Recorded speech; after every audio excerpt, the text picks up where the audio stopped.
Thank you for asking a very relevant question. In fact, last week we were in Rotterdam attending this World Energy Congress, and we had the opportunity to interact with the world leaders and the investors and the developers which had come for the development of green hydrogen and green ammonia. World over, the research and development is going on to bring down the cost of green hydrogen. Since it is very difficult there are safety related issues with regard to storage and transportation of green hydrogen. That's why industry has thought that it would be better to convert green hydrogen to green ammonia. It is easier to transport and store green ammonia. Right now, the cost of production of green hydrogen is coming around $5 to $6 per kg. This is the real technological challenge, and all the countries which are taking active participation in the energy transition world over, they are coming together. They talk about technological coalition which will attempt to break down the cost of production of green hydrogen to about $1 per kg. That is the target. Like you must have observed that when solar energy was introduced in the country, that time the tariff was as high as 16 rupees, 17 rupees per unit. Now you see the solar oil is the cheapest. It is costing only 2.5 rupees per unit. Similarly, when the scale of operation of green hydrogen and green ammonia increases, the cost will definitely come down. The improvement in electrolyzer technology will help in bringing down the cost, and we are quite hopeful. There are other green hydrogen and green ammonia projects in the pipeline which we are actively considering, and more of such green hydrogen and green ammonia projects are in the pipeline because what was this huge demand of green ammonia? A lot of in fact, Secretary Power had led this delegation to World Energy Congress in Rotterdam. There they had deliberated that European countries, Germany, Italy, Sweden, they are all interested to import green ammonia from India. Similarly, interest has been shown by Japan. There are other countries who are willing. Now, Government of India has launched this green hydrogen mission, and I am quite sure that the entire ecosystem of green hydrogen and green ammonia will get opposed by the proactive policies being initiated by Ministry of Renewable Energy and as well as Ministry of Power, Government of India. Now coming to e-mobility related issue. So far we have sanctioned about 10,000 electric buses, and we are targeting to sanction about 50,000 electric buses along with the associated charging infrastructure. And these electric buses are coming in the metropolitan region, particularly those cities having population of more than 40 lakh actually. So we have already identified about 10-11 cities where these electric buses are going to become more prevalent. There we are planning to finance not only original equipment manufacturers, OEMs, but also the operators of electric buses. Now with regard to the coupon rate, है क्या कुछ चीज़ें हुई है REC के दौरान, REC क्या कुछ कर रही है और जान चाहते हैं करके आपने अपने आप को इंट्रोड्यूस करी है और क्या कुछ आज का ये पूरा कार्यक्रम। बहुत बहुत धन्यवाद आपका इस सवाल पूछने के लिए। मैं वीके सिंह हूँ, डायरेक्टर प्रोजेक्ट आरईसी में। जैसा आज हमने अपने रिजल्ट प्रस्तुत किए आप सभी लोगों के समक्ष, विगत वर्ष में 23-24 में आरईसी की परफॉर्मेंस कई मापदंडों पे बहुत अच्छी रही है।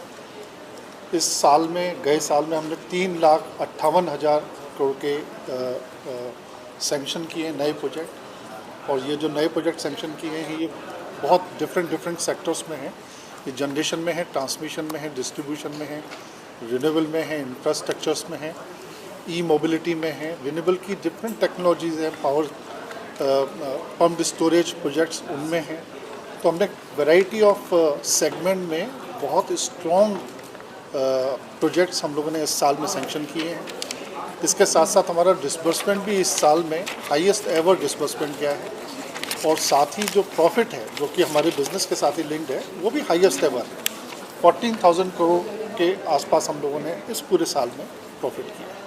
की हाइलाइट्स क्या क्या है, क्या कुछ चीज़ें हैं अगर आप उसे अगर मीडिया को बता सकें। सो की हाईलाइट है, मैं क्वार्टर ना बता के इसको सालाना का जो हमारा रिज़ल्ट है वो मैं बता देता हूँ। तो हमने टोटल सेंक्शन 3,58,000 किए और हमने टोटल डिसबर्समेंट 2,68,000 किए। दोनों ही अब तक के सर्वश्रेष्ठ हमारे नंबर हैं।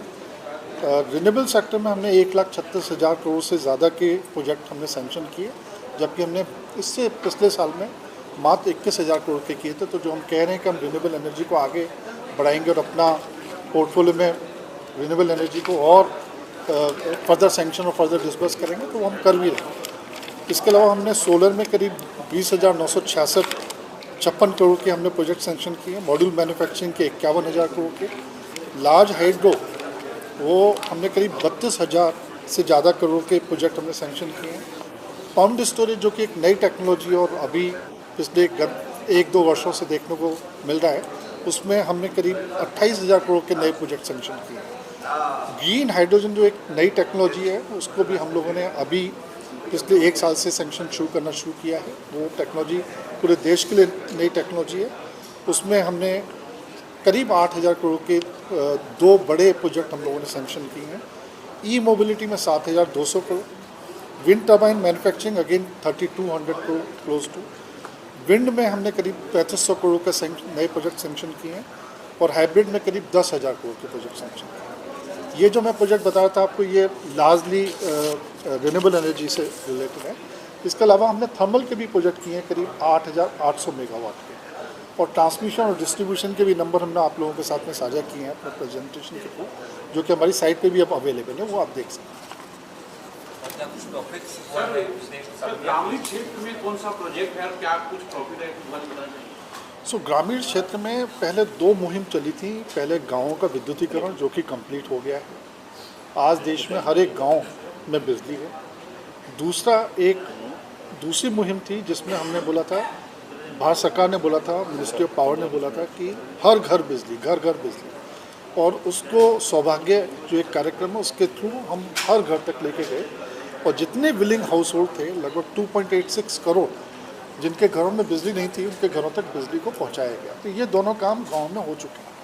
बट गांव में हम जानते हैं कि फिर और भी नए लोग होते हैं, नए घर बनते हैं, तो उनके लिए भी हम अभी RDSS में भी उनके घर के और गांव के जो रह गए हैं, कोई छोटे छोटे मजरे टोले इस टाइप के जो रहे हैं, वहाँ पे भी विद्युत और विद्युत से रिलेटेड इंफ्रास्ट्रक्चर पहुँचाने का काम RDSS स्कीम में भी अभी कर रहे हैं। बड़ी जो प्रॉब्लम होती है गांव वाले क्षेत्र में, वो होती है पानी की, सिंचाई की। तो उस तरह कोई प्रोजेक्ट अगर बताना चाहें कोई, तो वो काफ़ी सारे प्रदेशों में जो एग्रीकल्चर के लिए जो पंप यूज़ होता है, उसकी जो बिजली है, काफ़ी स्टेट ने उसमें सब्सिडी दी हुई है, फ्री है। तो वहाँ पे बिजली की जो खपत है उसका कोई चार्ज नहीं लगता। ऐसे काफ़ी प्रदेश हैं। कुछ प्रदेश हैं जो बहुत कम चार्ज भी लगाते हैं, सब्सिडाइज रेट पर लगाते हैं, और किसान अधिकतर उन्हीं एग्रीकल्चर पंप को यूज़ करते हैं अपने खेतों की सिंचाई वगैरह के लिए। तो मैं कह सकता हूँ कि वो सिंचाई का पानी जो पंप वो कर रहे हैं, लगभग सारे ही प्रदेशों में वो या तो फ्री आ रहा है या तो बहुत सब्सिडाइज रेट पर। ट्रांसफार्मर में आपने जैसे पावर प्रोग्रेसिव और प्रॉस्पेरिटी का मोटो दिया है, इसके अलावा और दोबारा पूछिए। ट्रांसफार्मर में आपने जो पावर प्रोग्रेसिव और प्रॉस्पेरिटी का मोटो दिया है, स्लोगन दिया है, इसके अलावा और किन क्षेत्रों में काम है? हम ये स्लोगन हमारा नहीं, जो आप हमारे बोल रहे हैं, ये शायद हमारा स्लोगन नहीं है। इसके अलावा इलेक्ट्रिसिटी के बारे में हम चाहते हैं कुछ अगर आप विस्तार से बता सकें, किस तरह से आप की तरफ से क्या कुछ चेंजेस आए हैं, स्पेशली गाँव वगैरह में जहाँ पर इलेक्ट्रिसिटी अभी भी कई गाँव ऐसे ध्यान।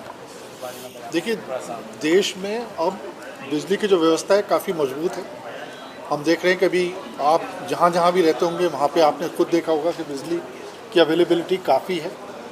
हम जो हमारी जानकारी है वो लगभग 23.5 पौने 24 घंटे बिजली अर्बन एरिया में आ रही है और लगभग 21 घंटे के आसपास गांव के एरिया में आ रही है। ये औसतन नंबर हैं। कुछ गांव में शायद कम भी आ रही होगी, कुछ गांव में 21 घंटे से ज़्यादा भी आ रही होगी। औसत जो है करीब लगभग 21 साढ़े 21 घंटे का बिजली आ रही है। तो बिजली की क्षेत्र में सारे ही यूटिलिटी ने, सारे ही प्रदेश के जो यूटिलिटी है, सब ने अच्छा काम किया है और उसका रिजल्ट हम आप देखते हैं कि आज बिजली की व्यवस्था बहुत सुदृढ़ हो गई है, बहुत अच्छी हो गई है, हर जगह बिजली मिल रही है। इंफ्रा काफ़ी तेज़ी से बढ़ रहा है, हम देख रहे हैं पूरे इंडिया में इंफ्रास्ट्रक्चर काफ़ी तेज़ी से ग्रो हो रहा है, तो उस बारे में क्या करें? तो उसमें अब देश की जब ग्रोथ होती है तो फिर बिजली सबसे बड़ा ड्राइवर है देश की ग्रोथ को करने के लिए, और उसमें जैसे जैसे ग्रोथ आगे बढ़ेगी बिजली की डिमांड भी आगे बढ़ेगी, और वो हमने देखना शुरू भी किया है। बिजली की डिमांड को बढ़ने की वजह से काफ़ी नए बड़े संयंत्र, जिनको हम बिजली घर बोलते हैं या पावर हाउस बोलते हैं, उनका निर्माण अभी तय किया गया है और काफ़ी निर्माणाधीन है, चल रहे हैं जिनके प्रोजेक्ट डेवलपमेंट में। और ये आने वाले 2030 तक का हम लोगों ने एक प्लान बनाया हुआ, भारत सरकार ने एक प्लान बनाया हुआ है कि 2030 तक हमारी बिजली की व्यवस्था कैसी होनी चाहिए और उसमें क्या क्या टेक्नोलॉजी आनी चाहिए। तो उस सबका एक डिटेल में प्लान है जो कि करेंटली अंडर इम्प्लीमेंटेशन। अब हमारे CMD लगभग फ्री हो गए, तो अब CMD के साथ भी करें। सर सोलर लाइट टावर, वरना आपके सवाल खत्म हो जाए। सोलर लाइट टावर से वो मिले, अभी भी काफ़ी जगह है ऐसा कि सोलर लाइट से वंचित है। बताइए। Solar is emerging. Government of India has set a target under the nationally determined हाँ बस contribution CMD का वो 2 मिनट का 500 gigawatts CMD कहाँ से for लेके आया? renewable energy alone we need to achieve by 2030. So our lending operations we are aligning according to the strategy of the Government of India. Last year under the renewable energy alone 1,36,000 crores we have sanctioned. So we are on a yearly basis there will be an exponential growth, and this year our sanctioned target under renewable energy alone is 1,50,000 crores, which solar occupies a major challenge. Environmental एक बहुत बड़ा important climate change से environment एक बहुत बड़ा important factor है। Next कितने बजे चालू देखते हुए कि नेक्स्ट को तो टाइम दिया 4:30। देखते हुए कि ग्रीन चीज़ ज़्यादा वो ना हो, और उसको देखकर आपको कैसे ग्रोथ या किस तरह से टारगेट कर रहे हैं कि एनवायरमेंट को ज़्यादा इम्पैक्ट ना पड़े, अगर उस बारे में अगर कुछ कहना चाहें आप लोग। सब भारत सरकार के जो टारगेट हैं 500 गीगावाट 2030 तक लगाना ही लगाना है उनको, 2070 तक नेट जीरो होना ही होना है। तो हम लोगों ने भी ग्रीन जो फंडिंग है उसके लिए हम लोग एग्रेसिवली आगे बढ़ रहे हैं, और पिछले साल की ग्रोथ देखें करीबन 500% हमने ज़्यादा सैंक्शन की है इस बार। तो ये मोमेंटम जारी रहेगा आगे, और जिस तरह से रिन्यूएबल्स के नए प्रोजेक्ट्स आएंगे हमारे पास, चाहे वो किसी भी सोर्स से आए, ग्रीन हाइड्रोजन आए और सोलर आए, विंड आए, हम लोग उसके लिए करेंगे प्रोजेक्ट्स फंडिंग, और REC कमिटेड है इन प्रोजेक्ट्स करने के लिए, और हम लोग अच्छे रेट पे उनको फंड कर रहे हैं, मार्केट कॉम्पिटिटिव रेट्स हैं। तो हम लोग जो देश के लिए है उसमें पूरी तरह से इस क्षेत्र में योगदान करेंगे। तो हमने ये सोचा है कि हम रिन्यूएबल में ख़ास तौर से आज रिन्यूएबल हमारा टोटल लोन बुक में 5% से भी कम है, बट हम इसको लगभग 30% तक लेके जाएंगे। वो तभी होगा जबकि हमारा फोकस रिन्यूएबल एनर्जी पे बना रहेगा। और अगर आप हमारे सैंक्शन और डिसबर्समेंट के नंबर देखें तो हमने फोकस बनाया हुआ है 21,000 करोड़ जो हमने लास्ट टू लास्ट ईयर किया था, उसके से 1,37,000 करोड़ हमने इस साल में किए गए साल। तो इससे करके हम ये मानते हैं कि हमारी 2030 में जो लोन बुक है वो करीब 3 लाख करोड़ के आसपास तक पहुँचेगा केवल इन रिन्यूएबल। वैसे डायरेक्टर प्रोजेक्ट्स ने सारी चीज़ें बताई दी हैं। तो इस साल में CMD को बोलो आ जाता है। इस साल में अगर हम देखें तो हमारे डिस्बर्समेंट भी और वर्षों के से बहुत ज़्यादा रही हैं। रेवेन्यू फ्रॉम ऑपरेशंस है वो 47,146 करोड़ रुपए है, जो पिछले साल में 39,208 करोड़ रुपए थी, और जो 20% ज़्यादा है। और टोटल इनकम भी है 47,000, और नेट इंटरेस्ट इनकम 16,167 करोड़ रुपए है, तो पिछले साल में 13,714 करोड़ रुपए थी, 18% ज़्यादा है। इससे नेट प्रॉफिट इस बार ऑल टाइम हाई है, जो आज तक कभी अचीव नहीं हुआ, 14,019 करोड़ रुपए है, जो पिछले साल में सिर्फ 11,055 करोड़ रुपए था, तो 27% की बढ़ोतरी हुई है। इससे टोटल कॉम्प्रिहेंसिव इनकम वो भी 15,063 करोड़ रुपए है, जो पिछले साल में 10,084 थी, जो कि 49% की बढ़ोतरी है। तो इसी तरह यील्ड जो है वो भी हमारी बढ़ी है, और कॉस्ट ऑफ बोरिंग भी कम हुई है, जिससे कि स्प्रेड और निम भी कंपैरेटिवली मेंटेन रहे।